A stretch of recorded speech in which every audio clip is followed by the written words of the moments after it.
Computer Center, Pandit Computer Center, Pandit Computer Center। নমস্কার সবাইকে পণ্ডিত computer coaching সেন্টারের পক্ষ থেকে স্বাগত জানাচ্ছি। আজকে আমরা জানব কম্পিউটারের বিভিন্ন পার্টসের ডিটেলস সম্পর্কে। এই যে আপনারা দেখতে পাচ্ছেন এই যে চিত্রটি, এটাকে বলা হয় মনিটর, যেটা আমরা কম্পিউটার বলে অনেকেই ভুল করি। এটা বলে মনিটর। এর ভেতরে যে অংশটি ফুল দেখতে পাচ্ছ, এই অংশটিকে বলা হয় ডেস্কটপ, আর পুরো সেটআপটিকে বলা হয় মনিটর। ঠিক আছে, তাহলে আমরা আজকে যেটাকে দেখলাম এটাকে বলা হচ্ছে মনিটর। এরপরে আমরা তোমাদের সেকেন্ড দেখাচ্ছি, যেটাকে বলা হয়, দেখো লেখা আছে পিক 2 অর্থাৎ সেকেন্ডে দেখতে পাচ্ছ, এটাকে বলা হচ্ছে সিপিইউ। এবার সিপিইউ কি? সিপিইউ হচ্ছে কম্পিউটারের ব্রেন যাকে বলা হয়, যার সাহায্যে কম্পিউটার সিস্টেমটাই পুরো চালনা করা হয়। এই সিপিইউ, এটা হচ্ছে ফ্রন্ট সাইড দেখতে পাচ্ছ, এটা হচ্ছে ব্যাক সাইড। দেখো ফার্স্টের সামনের সাইডটা ফ্রন্ট সাইড, পেছনেরটা হচ্ছে ব্যাক সাইড। এবার পিকচারে আমরা 3তে দেখতে পাচ্ছি মাউস যাকে আমরা বলে থাকি কম্পিউটারকে চালনা করার জন্য মাউসের জরুরি অবভিয়াসলি। ঠিক আছে, এবার মাউসের বিভিন্ন পার্ট রয়েছে। 4 নম্বরে দেখো কিবোর্ড, 4 নম্বর দেখতে পাচ্ছি আমরা কিবোর্ড। দেখো কিবোর্ডের এবার বিভিন্ন ফাংশন থাকছে, সেগুলো আমরা নেক্সট ভিডিওতে দেখাবো। এরপরে দেখতে পাচ্ছ সিপিইউ পার্টস ডিটেলস, পিকচার 5-এ দেখতে পাচ্ছ সিপিইউ পার্ট ডিটেলস। সিপিইউর মধ্যে এবার সিপিইউ শুধু দেখলাম আমরা আগের ছবিটা, কিন্তু এখানে দেখা যাচ্ছে সিপিইউ পার্ট। দেখো ওখানে লেখা আছে পাওয়ার সাপ্লাই, তারপরে এসএমপিএস, এখানে দেখো হার্ড ডিস্ক দেখাচ্ছে, তারপরে নিচেতে দেখো অপটিক্যাল ড্রাইভ দেখাচ্ছে, তারপরে দেখো র্যাম মোড, তারপরে দেখো প্রসেসর দেখাচ্ছে, তারপরে দেখাচ্ছে মাদারবোর্ড। এই সমন্বয়ে কিন্তু একটা সিপিইউ গঠিত হয়। তারপরে দেখো সিপিইউর মধ্যে থাকছে একটি র্যাম এবং থাকছে রোম, সবগুলো নিয়ে সিপিইউ গঠিত হয়। ওকে, এরপরে দেখো আমরা যে সিপিইউটা বললাম, এই সিপিইউর ফ্রন্ট সাইড যে পার্টটা দেখালাম, এখানে দেখো ওই সবুজ কালারের যে চিত্রটি দেখতে পাচ্ছ, সবুজ কালারের একটি গোল সার্কেল করা, ওটা হচ্ছে কম্পিউটারের মেন পাওয়ার সুইচ। আর এটা হচ্ছে ব্যাক সাইড, ওই যে ফ্যানটা দেখতে পাচ্ছ, ওটাকে বলা হয় এসএমপিএস। ঠিক আছে, এর পাশে থাকছে বিভিন্ন ইউএসবি পোর্ট, ভিসি কেবল, এইচডিএমআই, বিভিন্ন ফাংশন পোর্ট লাগানোর জন্য পয়েন্ট করাতে হবে। ঠিক আছে, তো এটাই হচ্ছে আমরা সিপিইউর main switch, power switch. On করলে আমাদের সিস্টেম অন হবে।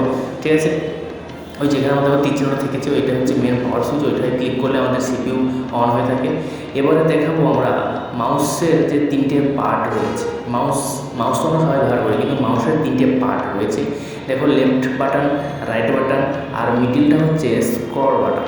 কারণ লেফট বাটনে কাজ হয়, রাইট বাটনে কোনো অপশান যেমন কপি পেস্ট কাট ইত্যাদি করার জন্য ব্যবহার হয়। আর স্ক্রল বাটনে যখন কোনো ফাংশনকে ওঠানামা, ওপর নিচ কোনো ফাইল টিকচারকে ওঠানামা করার জন্য, তখন কিন্তু আমাদের মাউসের স্ক্রল বাটনটা ব্যবহার হয়। আর এটা হচ্ছে রাইট বাটন, কোনো কিছু কপি পেস্ট ইত্যাদি করার জন্য।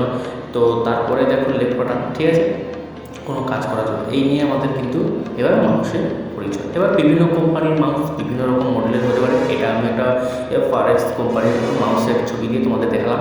তো এবারে মূল হচ্ছে কিবোর্ড। ঠিক আছে, যাকে বাংলায় বলতে পারি আমরা কি, মানে চাবি, বোর্ড মানে চাবি বাক্স। অবভিয়াসলি কিন্তু চাবি বাক্সের মতো দেখো অসংখ্য কি নিয়েই কিন্তু কিবোর্ডটা কিন্তু গঠিত হয়েছে। এবারে আমরা সবাই কিবোর্ড বলি। এবার কিবোর্ডের বিভিন্ন ফাংশন রয়েছে, যেমন দেখো বিভিন্ন ফাংশন দেখানোর চেষ্টা করছি তোমাদের ছোটো করে। তো পেজটা এইভাবে দেখানোর ফার্স্টে তোমাদের দেখালাম, তারপরে পেজটি আবার আমি বড়ো করে তোমাদের পার্ট ডিটেলসগুলো বলতেছি। পেজটা একটু ওঠানামা করতে হচ্ছে, পেজে কিবোর্ডের অনেকগুলো ফাংশন লেখা রয়েছে। তো দেখো এই দেখো লেখা আছে F1 থেকে F12 আমি দেখিয়েছি, এটা হচ্ছে ফাংশন কি।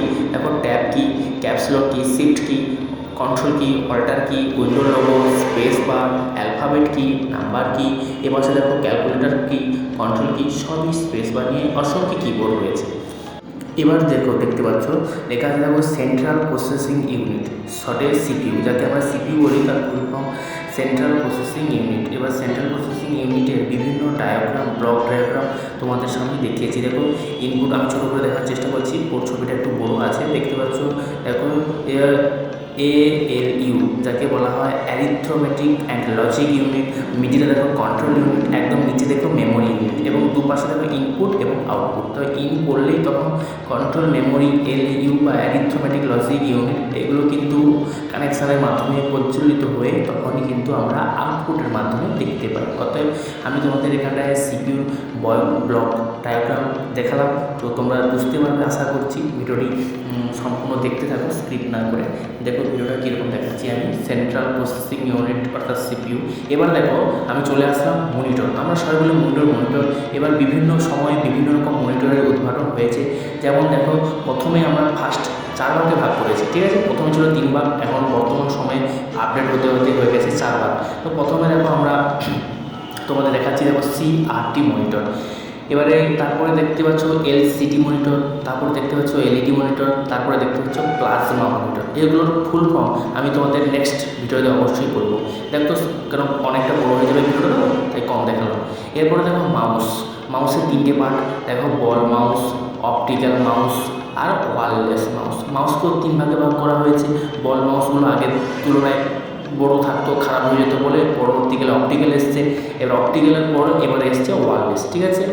এবারে কী আছে, কিবোর্ড যাকে আমরা একটু আগে বলছিলাম চাবিবাক্স হয়, সেই কিবোর্ডের অনেকগুলো ভাগ রয়েছে। প্রথমটা standard keyboard, multimedia keyboard, wireless keyboard. এবার স্ট্যান্ডার্ড কিবোর্ড বলার কারণ যার 82টা কি নিয়ে গঠিত হয়, আর মাল্টিমিডিয়া কিবোর্ড হয় 101 এর বেশি কি নিয়ে গঠিত হয়। ওকে, আজ এই পর্যন্ত। আমরা আবার পরবর্তী নেক্সট ভিডিও নিয়ে আবার আসতেছি।